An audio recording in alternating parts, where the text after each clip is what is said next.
నమస్కారం గురుగారు. జై శ్రీమన్నారాయణ. గురుగారు, మనం ఎదుగుతున్నామంటే శత్రువుల బాధ ఏదో ఒక విధంగా ఎదురవుతూనే ఉంటుంది. అంటే కనిపించే శత్రువులు ఒకవైపు నుంచి, కనిపించని శత్రువులు ఒకవైపు నుంచి. మనం అంటే నచ్చని వాళ్ళు, మనం అంటే పడని వాళ్ళు, మనం చూసి అసూయ పడే వాళ్ళు, మనల్ని ద్వేషించే వాళ్ళు, ఇలాంటి వాటి నుంచి తప్పించుకోవడానికి, అంటే శత్రువుల బాధల నుంచి తప్పించుకోవడానికి ఏదైనా రెమెడీ ఉంటుందా గురుగారు? ఖచ్చితంగా. ఇప్పుడు నీ ఏడిపే నా ఎదుగుదల ఆటో వెనక రాస్తూ ఉంటారు. అలానే మన వెనక కూడా మీ యొక్క ఏడిపే నా ఎదుగుదలని రాసుకోవాలి. మనం వీపు మీద రాసుకొని బోర్డు వేసుకోవాలి. దీనివల్ల శత్రు భయం అనేది కొంతమేర పోతూ ఉండింది. కథే శత్రువుల భయం అనేది ఖచ్చితంగా ఉంటుంది. శత్రువులు ఉన్నప్పుడే మనం ఎదుగుదల తెలుస్తూ ఉంటుంది, ఎలా ఎదుగుతున్నాం మనమని. అలానే మనకి శత్రువు అనేది ఖచ్చితంగా ఉంటుంది. మన ఇంట్లో వాళ్ళు కావచ్చు, సేవ్లాషులు కావచ్చు, ఫ్రెండ్స్ కావచ్చు, కొలీగ్స్ కావచ్చు, ఎక్కడైనా సరే మన వెంటనే ఉన్నారు అని కాదు. ఎక్కడున్నా కూడా మన బాగోగులు కోరే వాళ్ళు చాలా తక్కువ మంది ఉన్నారు ఈ రోజుల్లో. మనము నాశనం అయిపోతుంటే, దిగజారిపోతూ ఉంటే లోపల నవ్వుకొని బయటకు మాత్రం అయ్యో అనేటువంటి వాళ్ళే ఎక్కువ మంది ఉన్నారు ఈ రోజుల్లో. ఎవరికి వాళ్ళే శత్రువులు. మన షాడోని కూడా మనం నమ్మేటువంటి పరిస్థితుల్లో లేము. కాబట్టి ఈ రోజుల్లో ఫస్ట్ రెమెడీ కన్నా కూడా మొట్టమొదటి విషయం ఏంటంటే, మన పర్సనల్ విషయాలు ఎదుటి వాళ్ళకి షేర్ చేయకూడదు. మనం ఎలా ఉన్నాము, ఎలా జీవిస్తున్నాము, ఏం చేస్తున్నాం అనేది మన పర్సనల్ పేజ్ ఉంటుంది. ఆ పేజ్ అనేది ఎదుటి వారికి ఎవరికీ చెప్పకూడదు. మన షాడోకి కూడా మనం చెప్పకూడదు. అలాంటివి ఒకటి చేసుకోవాలి. రెండోది ఇంక తప్పదు, దిగదార్చే వాళ్ళు చాలామంది ఉంటారు, పుల్లలు పెట్టే వాళ్ళు చాలామంది ఉంటారు. అయినా ఎదుగుదల అనుకుంటే కనుక మన జోలు మిత్రంగానే ఉండాలి, శత్రుత్వం ఉండకూడదు. ఎవరు వచ్చినా కూడా మనకి ఏం చేసినా ముందు మనకి రాకూడదు, మన ఎదుగుదలకి ఏం ఆటంకం పడకూడదు అనుకుంటే ముందు మనకు తెలిసిన శత్రువులు ఉంటారు, తెలియని శత్రువులు ఉంటారు. కాబట్టి ఈ యొక్క శత్రు బాధ నుంచి తగ్గించుకోవడానికి, శత్రు బాధ నుంచి పోగొట్టుకోవడానికి మనకు మనం పాజిటివ్ అవ్వాలి. ఫస్ట్ మనకి మనం ఖచ్చితంగా పాజిటివ్ అవ్వాల్సిందే. పాజిటివ్ అంటే ఇది బ్లెస్డ్ గ్రూప్ పాజిటివ్ కాదు. పాజిటివ్ అంటే మనలో ఉన్నటువంటి ఇమ్యూనిటీస్ పెంచుకోవాలి, మనలో ఉన్నటువంటి ఆ ఒక దేవుని అనుగ్రహ శక్తిని పెంచుకోవాలి. పాజిటివ్ వైబ్స్తో ఉండాలి. పాజిటివ్లా ఉండాలి అంటే కనుక మనం కొన్ని చేయాలి. ప్రతి నిత్యం కూడా మనం దిష్టి తీసేసుకోవాలి. ముఖ్యం, ఇది మూఢనమ్మకాలు కాదు, ఉన్న నమ్మకాలే. ప్రతినిత్యం దిష్టి తీసుకోవాలి, ఏదో ఒక దేవుని ఒక ఆరాధనలో ఉండాలి. అయితే ఈ శత్రు బాధ అనేది ఖచ్చితంగా ప్రతి ఒక్కరికి ఉంటుంది. మనం శత్రు బాధ లోపల ఉన్నా, ఇంట్లో ఉన్న, బయట ఉన్నా కూడా శత్రు బాధ అనేది తప్పదు. శత్రు బాధతో మనం ఎదగలేకపోతాం. ఎప్పుడు ఈ సందర్భంలో మనం ఏం చేయాలంటే కనుక కొన్ని రకాలుగా ప్రయోగాలు ఉంటాయి, కొన్ని రకాల శక్తులు మనం నింపుకోవాలి. మనం పాజిటివిటీ ఖచ్చితంగా ఉండాల్సిందే. మనలో పాజిటివిటీ అంటే ఎవరు మన తంటానికి రారు. కండబలం కాదు, బుద్ధిబలం ఉండాలి. అలానే దేవుని అనుగ్రహం ఉండాలి.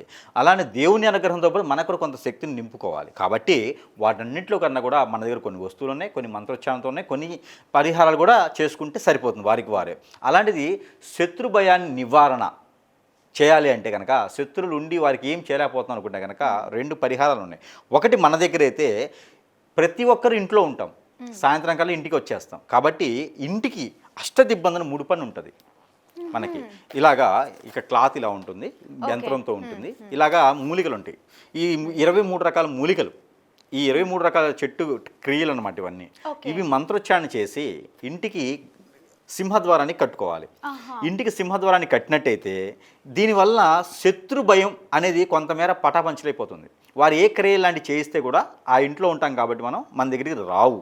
దానితో పాటు ఇంట్లో ప్రేమానురాగాలు ఎక్కువ అవుతాయి, బాధ్యత ఎక్కువ అవుతుంది, చిరాకులు ఉండవు, వేరే ఆలోచన ఉండదు. ఇంటికి వెళ్ళాలి, ఇంట్లో సుఖంగా ఉండాలని పియాలి, అట్లా ఉంటుంది. ఇది ఇంట్లో నెగిటివిటీ చేసినా కూడా పెరుగుతుంది. అలాంటి శత్రు భయాలు దూరం చేస్తుంది. ఇంకా లేదు, నాకు ఇంకా చెడు చేస్తున్నారు, నా మీద నాకు తెలిసిపోతుంది, వాడి వల్లే నాకు ఇలా చెడు జరుగుతుంది, నన్ను ఇబ్బంది పెట్టేస్తున్నారు అనుకునేటువంటి ఎవరైనా ఉంటే కూడా చాలామంది ఉన్నారు ఈ రోజున. ఎదుటి వాళ్ళు ఎదుగుదల తట్టుకోలేక చాలామంది ఏడుస్తూనే ఉంటారు. కాబట్టి వారందరికి కూడా ఒక పరిహారం ఏంటంటే, ఒక గ్రీన్ కలర్ నిమ్మకాయ తీసుకోవాలి. అంటే గ్రీన్ కలర్ నిమ్మకాయ అంటే పచ్చి నిమ్మకాయ తీసుకోవాలి.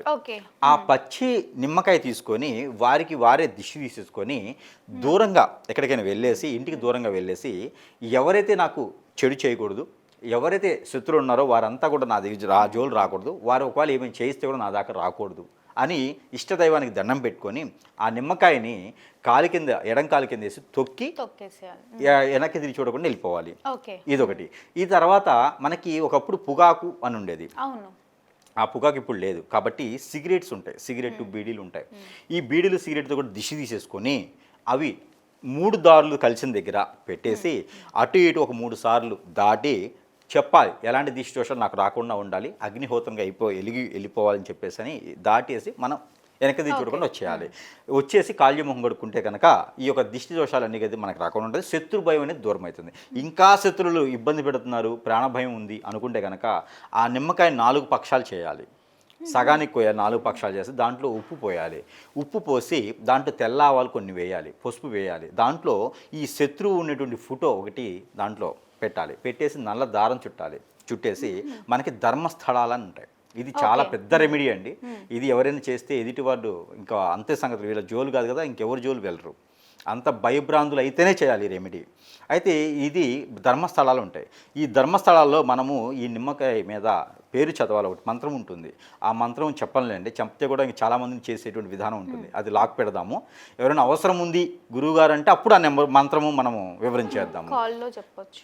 అయితే ఆ మంత్రం అనేది చెప్తే ఇంకా ఏముండదు, దేశం మొత్తం ఇది అయిపోతూ ఉండేది అనమాట. అందరూ శత్రువులే ఉంటారు కాబట్టి ఎవరికైతే నిజంగా అవసరమో అప్పుడు వాళ్ళకి ఆ మంత్రం చదువుదాం. అయితే ఈ మంత్రం చదివి కనుక ఆ నిమ్మకాయ ధర్మస్థలాలు వేసినట్టయితే వాడు ఎంత పెద్ద శత్రువైనా సరే, వాడు ప్రాణభయం పెట్టి మనకు ప్రాణభయం చూపించినా సరే, వారింతలో వాడు వెళ్ళిపోవాల్సిందే, వారింతలో వాడి దగ్గర కూడా రాడు. వాడికి ఈ అష్టదిబ్బందులు వాడికి అవుతుంది. కాబట్టి ఇది చాలా పెద్ద రెమెడీ. కాబట్టి ఈ చిన్న చేసుకోండి. ఇంకా వాడి శత్రుభయం నిజంగా ఉంది అంటే అప్పుడు మనము వారికి ఆ మంత్రోపదేశం అనేది మనం చేయడం జరుగుతుంది. కాబట్టి ఆ విధంగా చూద్దాము. శత్రుభయాలు చాలా ఉన్నాయి అట్లాగా. తప్పకుండా గురుగారు, శత్రు బాధల నుంచి బయటపడడానికి ఎంతో చక్కటి రెమెడీ తెలియజేసినందుకు ధన్యవాదాలు. చూసారు కదా, మా వీడియో తప్పకుండా మీకు నచ్చిందని అనుకుంటున్నాను. అలా అయితే లైక్ చేయండి, షేర్ చేయండి. మరిన్ని ఇలాంటి ఇంట్రెస్టింగ్ వీడియోస్ కోసం మా ఛానల్ని సబ్స్క్రైబ్ చేసుకోండి. గురువుగారిని కలవాలి, మీకున్న సమస్యకి పరిష్కారం తెలుసుకోవాలి అనుకునే వాళ్ళు వీడియోలో స్క్రోల్ అవుతున్న నెంబర్ని కాంటాక్ట్ అవ్వచ్చు. ధన్యవాదాలు.